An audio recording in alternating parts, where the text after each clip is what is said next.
E a próxima estrutura que nós vamos falar é o núcleo celular. Ok, pessoal? O núcleo celular é uma estrutura de proteção, armazenamento e proteção do material genético. Então, nosso material genético está aqui dentro do núcleo. Não confunda com esse amarelinho. Esse amarelinho é um nucleolo. O núcleo é essa estrutura rosada aqui. E aí tem uma coisa em mente. Atenção. As células dividem-se em duas de acordo com a presença e ausência do núcleo. Células que apresentam núcleo são células eucariontes. Verdadeiro, carionte, carioteca. Carioteca é o nome de uma membrana que reveste o núcleo. Você tem núcleo, você é eucarionte, você tem carioteca. Já os procariontes não apresentam núcleo, não apresentam carioteca. Carioteca é a membrana que reveste o núcleo. Se não tem núcleo, não tem o que revestir, não tem carioteca. Ok? Então, função do núcleo, armazenamento do material genético. Professor, então se uma célula não tiver núcleo, onde fica o seu material genético? Disperso no citoplasma. Bem, material genético de uma bactéria, que é a célula procarionte em núcleo, ele fica disperso no citoplasma. Bem, então, e o nosso material genético, né, como vocês podem ver nessa representação, ele pode ser encontrado enroladinho, formando o cromossomo. Então, o cromossomo nada mais é do que material genético empacotado. Tá bem? E aí uma coisa que você deve ter em mente, por exemplo, a célula animal, nossa célula dos seres humanos, do Homo sapiens, ela apresenta 46 cromossomos ou 23 pares. E aí é importante que vocês tenham em mente a estrutura do cromossomo. O cromossomo, pessoal, ele é formado por duas cromátides. São chamadas de cromátides irmãs. A verdade é que uma cromátide, você tem aqui a primeira cromátide, você tem aqui a segunda cromátide. E aí, essa cromátide é o cromossomo propriamente dito. Certo? A cromátide irmã, a segunda cromátide, ela é uma cópia da primeira. Então, o cromossomo mesmo é a primeira. Uma cromátide é o cromossomo já completo.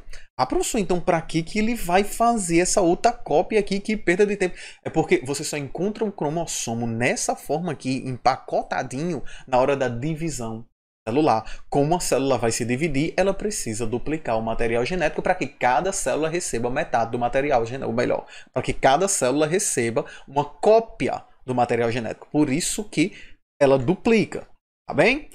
E aí, nossos cromossomos, como eu disse a vocês, nós encontramos nos seres humanos 46 cromossomos, olha para cá, 23 pares de cromossomos. Pares, sendo que um cromossomo veio do pai, o outro cromossomo veio da mãe. Então é por isso que eles estão em pares, metade do material genético proveniente do pai, metade do material genético proveniente da mãe.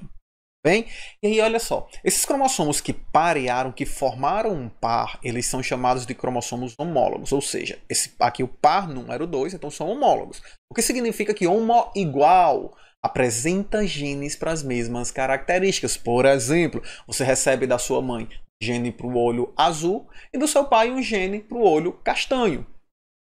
Então veja, o cromossomo da sua mãe entregou o gene azinho para olho azul.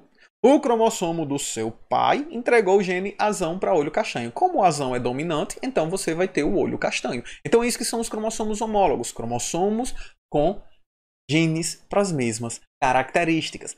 É claro que esses genes podem apresentar variações diferentes, variações distintas, mas são para a mesma característica. Pode ter variáveis da característica, como o olho azul e o olho castanho, mas os genes são sempre para a mesma característica, tudo bem? E aí, uma vez que nossos cromossomos encontram-se em pares, nós somos organismos, portanto, diploides. Nossos cromossomos precisam estar sempre em pares. Sempre! Não há exceção. Professor, e o que acontece se os cromossomos não estiverem em pares? Você possui uma síndrome